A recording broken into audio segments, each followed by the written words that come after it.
용기 좀 내서 말해볼래요? 재현아, 뭘까? 가장 좋아하는 거, 사람은. 싫어, 정확해요. 역시 살아온 짬밥이 있어서 딱 맞아요. 돈을 싫어하는 사람은 거의 없을 거예요. 그죠? 만약에 돈이 필요 없다고 말하는 사람들은 아마 철저하게 사회와 단절된 그 공간에서 살아가는 사람이거나 또한 돈의 가치를 잘 모르는 사람이거나 하물며 이제 3살 된 저희 아들도 5만 원, 만 원, 5천 원, 1,000원 이렇게 있으면 5만 원짜리 탁 지어갑니다. 이렇게 대부분의 사람들이 부자가 되길 소망해요. 저도 이왕이면 사역할 때 좀 넉넉함으로 베풀고 저도 넉넉히 또한 좋은 것으로 살아가고 싶습니다. 최소한 부족하지 않게 살아가고 싶습니다. 대부분 사람들이 그 부족하지 않게 최소한 부족하진 않게 살기 위해서 열심히 공부도 하고요. 꿈을 위해서 또한 일도 해요. 우리 학생들도 아르바이트 하잖아요. 우리가 말하는 꿈이라는 것도 실질적으로 이 물질적인 게 받쳐주지가 않으면 실현하기가 좀 많이 어렵습니다.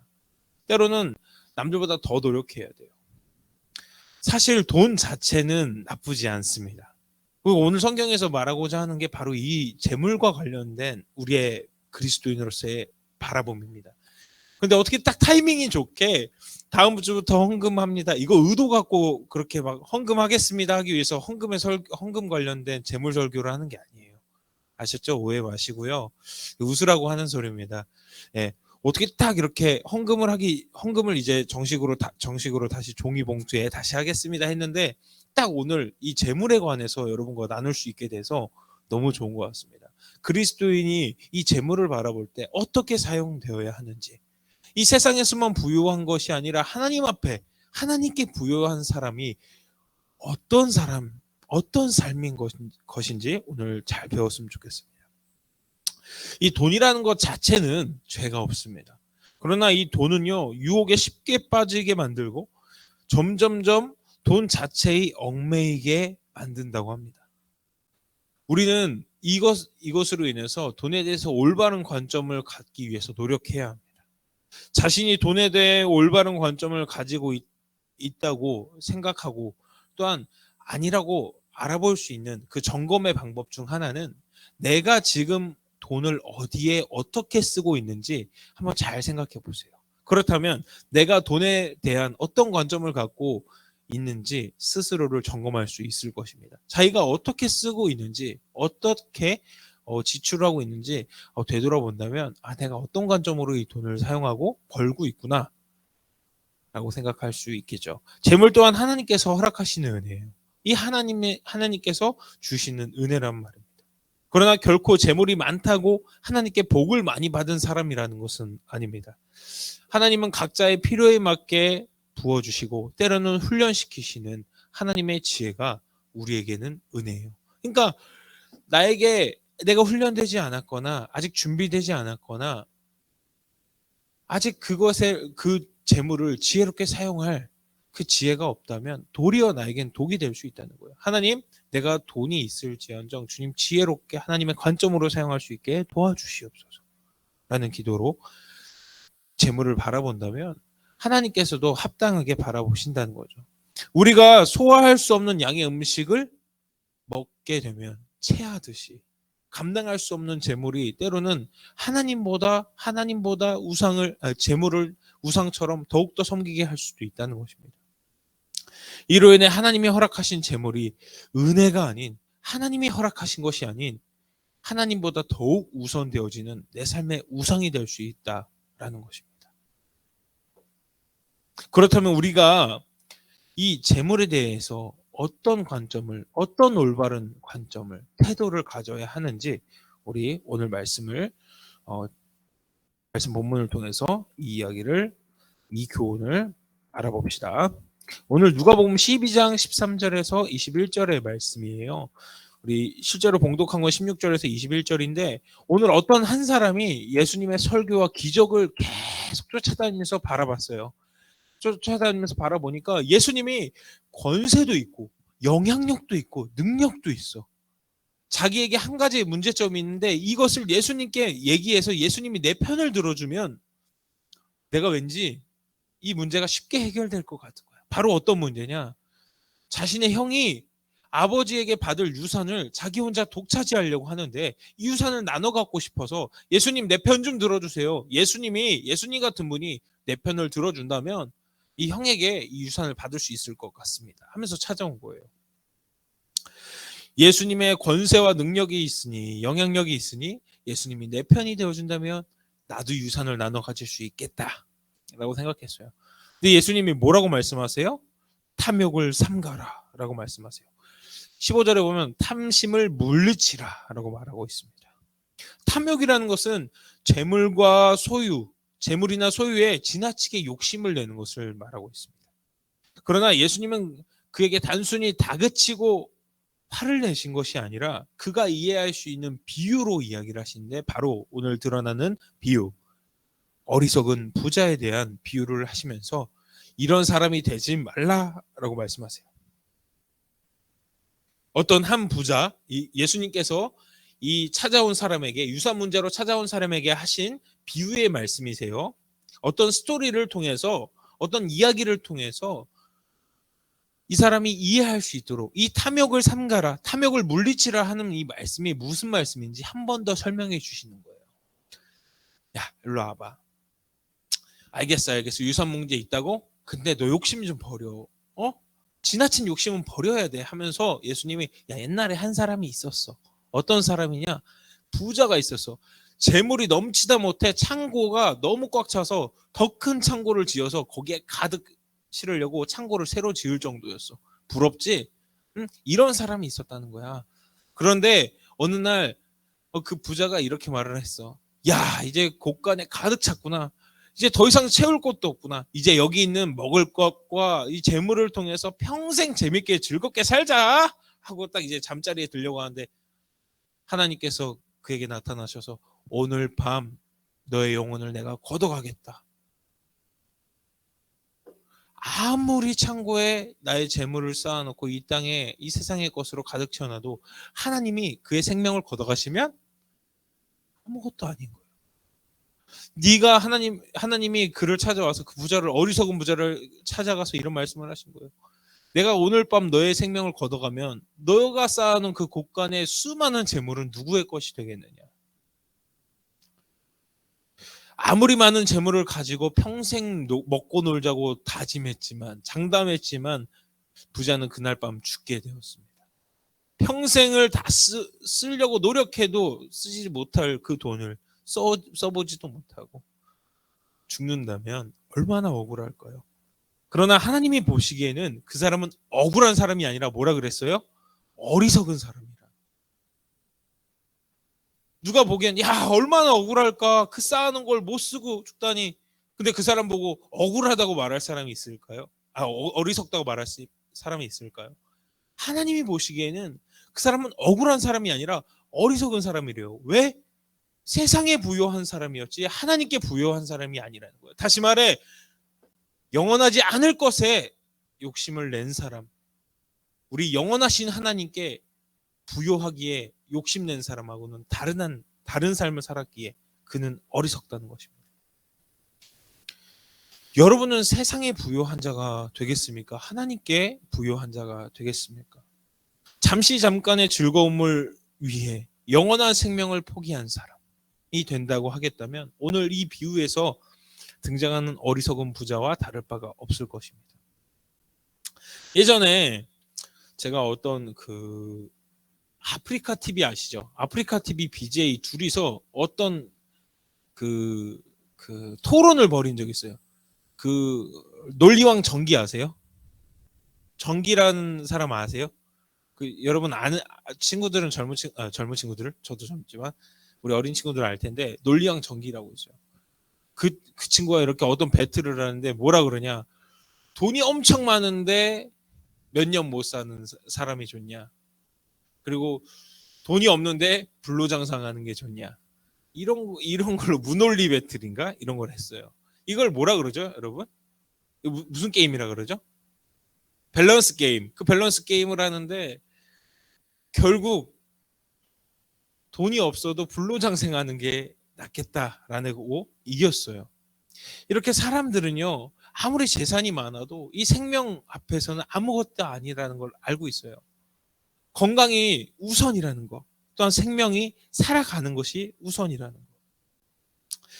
우리 인생에 있어서 참된 가치는 일시적인 것에 있는 것들이 아니라 영원한 생명을 소유하는 데 있다고 합니다.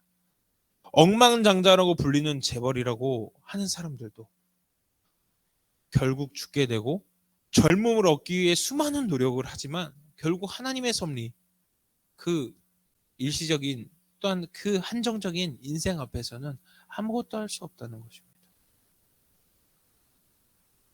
재벌이 아니라요, 그 위에 세상을 손에 쥐었던 황제들 또한, 왕들 또한, 영웅들 또한 결국 죽음 앞에서는 아무 힘도 쓸 수 없었습니다. 인간은 누구나 죽음 앞에서 평등하다는 것입니다. 가난한 자나 부자나 누구에게나 죽음은 찾아오고 그 죽음 앞에서 모두 무기력한 존재입니다. 어느 누구도 죽음 앞에서 자신의 재물을 들고 떠날 수 없습니다. 누구나 죽을 때에는 자신의 모든 소유를 두고 하나님 앞에 서게 됩니다. 인생의 참된 가치를 이 땅에서 언젠가 사라질 일시적인 것에 두고 살아가지 않는 우리가 되길 소망합니다. 나의 가치가 이 세상에 있지 않기를 소망합니다. 예수님은 15절을 통해 이렇게 말씀하십니다. 사람의 생명이 그 재산의 넉넉함에 있는 것이 아니다. 아무리 많이 가진 사람들이라고 할지라도 그 생명을 주관하시는 분은 하나님이라는 것을 알아야 한다는 것입니다. 저는요, 주식을 잘 몰라요. 요즘에 주식을 해본 적도 없고 뭐 비트코인이다 뭐다 이런 거를 주변에서 하는 친구들 또 많이 봤지만 저는 그런 걸 아예 시도하지 않아요. 저는 연약한 사람이라 좀 이렇게 올인하는 성격이 있어가지고 공부든 사람이든 저는 산정적이지만 집중적으로 집요하게 관계를 맺어가고 하는 걸 좋아합니다. 만약에 제가 주식을 했다면 아마 이 자리에 없을지도 모르겠습니다. 그런데 그럴 돈도 없습니다. 그런데 이 주식에 대해서는 제가 적어도 잘 모르지만 결국 폭락이 예상되는 주식을 사지 않아야 한다는 것 정도는 알고 있습니다.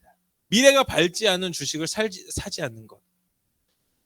만약 우리가 가진 것으로 어떤 주식에 투자를 해야 된다면 뻔히 망할 것을 알면서도 그곳에 투자를 할까요? 뻔히 망할 것을 알면서도 자신의 전 재산을 투자하는 사람들을 보면서 우리는 그들이 어리석다고 말할 거예요. 하나님이 마치 우리 인생의 주식 가운데 주식과 같은 우리의 인생, 우리의 에너지를, 우리의 인생을, 우리의 삶의 이 시간들을 투자하는 그 과정 중에서 하나님이 보시기에는 너희에게 동일한 시간을 허락하고 시간이라는 생명을 허락했는데 너희가 투자하고 있는 그 주식이 곧 망할 거야. 하나님이 보시기엔 망하는 거야. 영원한 것이 아니야. 상승세가 아니야. 왜 거기다 투자하고 있어? 어리석다라고 말씀하시는. 마치 우리가 방금 말했던 것처럼 망해갈 주식에 투자하는 사람을 바라보는 것처럼 어리석다고 말하는 것처럼 하나님이 우리의 보시기에 그렇다는 겁니다. 사람의 생명은 재산의 넉넉함이 아니라 하나님의 주권과 섭리에 있음을 아는 것이 우리의 지혜임을 기억하길 바랍니다. 하나님이 이 모든 것의 주인 되심을 인정하는 것이 우리의 지혜라는 거예요. 그것이 우리의 어리석음을 벗어날 수 있는 유일한 길이라는 것입니다. 내 재산과 내 생명까지도 하나님의 것이구나. 이렇게 깨닫는 것이 우리의 지혜라는 것입니다. 모든 사람의 생명뿐만 아니라 모든 만물과 재물 또한 하나님이 주인이심을 기억하는 우리가 되길 소망합니다. 오늘 본문에서는 우리가 꼭 기억해야 하는 것은 예수님께서 결코 부자가 되는 것 자체가 나쁜 것이라고 말씀한 것이 아닙니다. 이걸 꼭 기억하세요. 부자라고 잘못했다라고 말하는 것이 아닙니다. 우리 인생 가운데 주어진 모든 것을 하나님께서 우리가 이 땅을 살아가는 동안 잠시 맡기신 것이라는 것입니다. 하나님이 우리에게 잠시 맡겨주신 것이라는 거예요. 우리의 재물이든 우리가 누리는 모든 것. 그러므로 우리가 아무리 많이 가졌다고 할지라도 이 모든 것의 주인이 하나님이심으로 잊지 말고 하나님께 감사하며 하나님의 뜻에 맞게 사용해야 한다는 것입니다. 바로 이것이 21절에서 말씀하신 하나님께 부요한 사람입니다. 하나님께 부요한 사람이란 하나님 나라에서 부요한 사람이 되어져 가는 과정입니다. 이 땅에서의 상급을 바라는 것이 아니라, 이 땅에서의 재물을 바라는 것이 아니라, 나의 재물을 통해 선을 베풀고 가난한 자를 돕고 어려운 자를 돕고 하나님의 뜻 가운데 하나님의 뜻에 합당하게 사용되는 것. 그러므로 하나님의 나라의 영원한 상급으로 나의 그 상급을 환전시키는 것. 마치 우리가 재물을 통해 하나님 나라의 상급을 환전하는 것과 같습니다.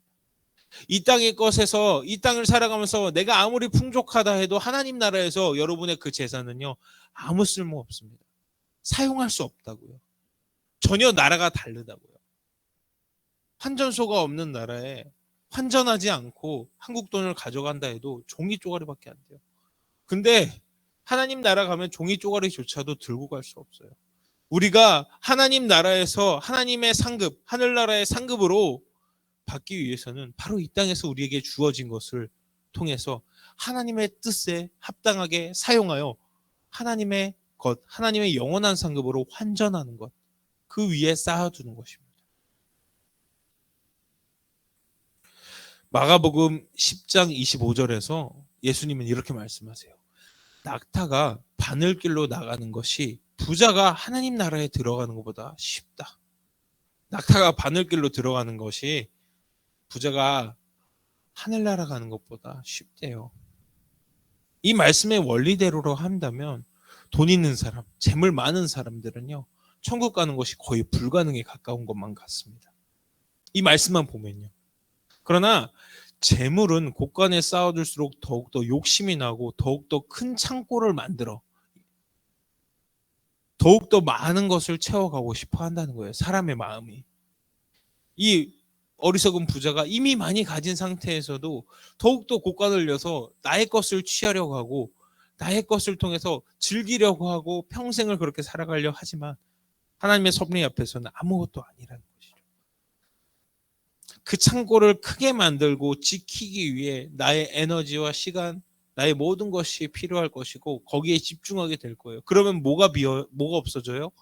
나의 곳간, 나의 마음, 내가 살아가는 것이, 나의 마음은 한정적인데, 하나님과 달라서 우리 인간의 마음은 한정적인데, 그곳에 나의 곳간, 나의 재물, 나의 우상, 나의 사랑하는 것들만 채워져 가면 뭐가 부족해져요? 주님의 자리가 없어져요. 주님보다 세상의 것이 우선이 되어져요. 그것이 우리의 우상이 된다는 거예요.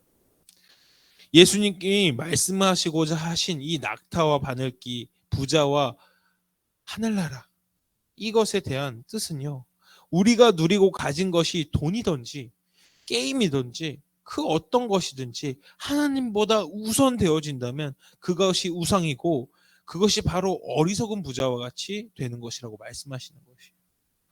그러니까 단순히 돈만을 얘기하는 것이 아니라 누구든지 하나님보다 더욱더 사랑하는 것이 있다면 이 바늘귀 또 낙타가 통과하는 것이 더 쉬울 정도로 이 우상이 세워지는 것이 하나님 나라에 가기에 방해하는, 그 방해물 중 너무나도 높은 벽이 되어진다는 거예요. 우리가 누리고 가진 것이 내 것이 아니라 하나님의 것임을 매일매일 주님 앞에 고백하길 소망합니다. 우리가 누리는 것이 하나님의 것이고 우리를 누리게 하신 것도 하나님이시고 이 모든 은혜가 하나님의 것임을 고백하고 내려놓을 때, 또한 나의 곳간을 부시고 그것을 나눠주고 나의 자리를 하나님의 자리로 변화시킬 때 하늘에 영원한 상급이 쌓여져 가고, 또한 하나님 앞에 온전한 백성으로, 온전한 그리스도인으로 변화되어 간다는 것입니다. 오늘은 그 유산 문제로 예수님을 찾아온 한 사람에 대해서 이야기를 했습니다.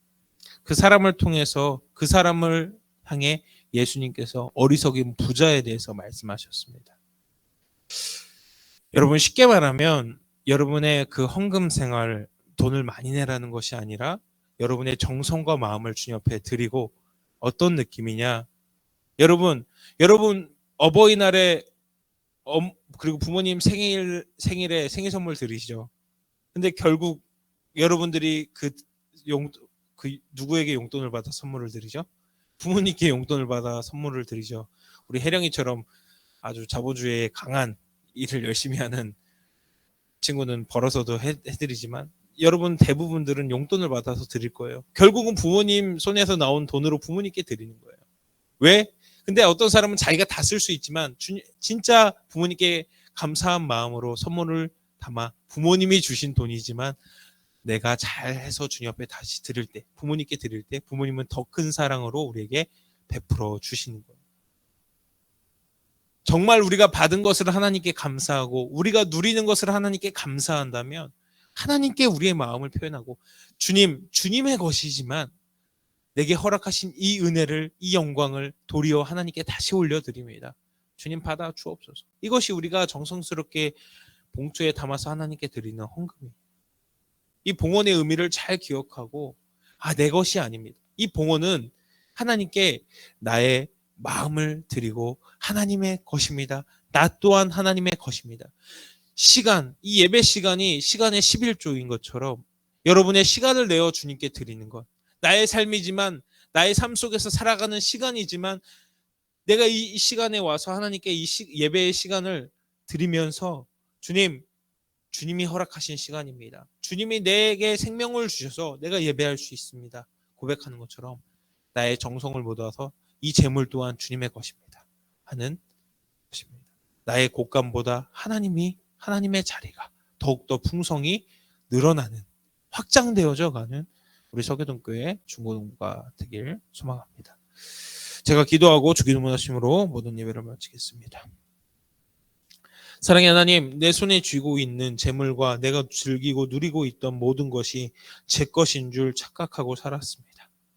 하나님, 어리석은 부자와 같이 나의 곶감만을 채우는 죄를 짓지 않도록 도와주시옵소서. 나의 재물뿐만 아니라 나의 생명의 주인이 하나님이심을 기억하고 항상 하나님 뜻에 합당한 자녀로 살길 소망합니다. 감사드리며 사랑의 이름 예수님의 이름으로 기도드립니다. 아멘. 주기도문 하심으로 모든 예배를 마치겠습니다. 하늘에 계신 우리 아버지, 아버지의 이름을 거룩하게 하시며 아버지의 나라가 오게 하시며 아버지의 뜻이 하늘에서와 같이 땅에서도 이루어지게 하소서.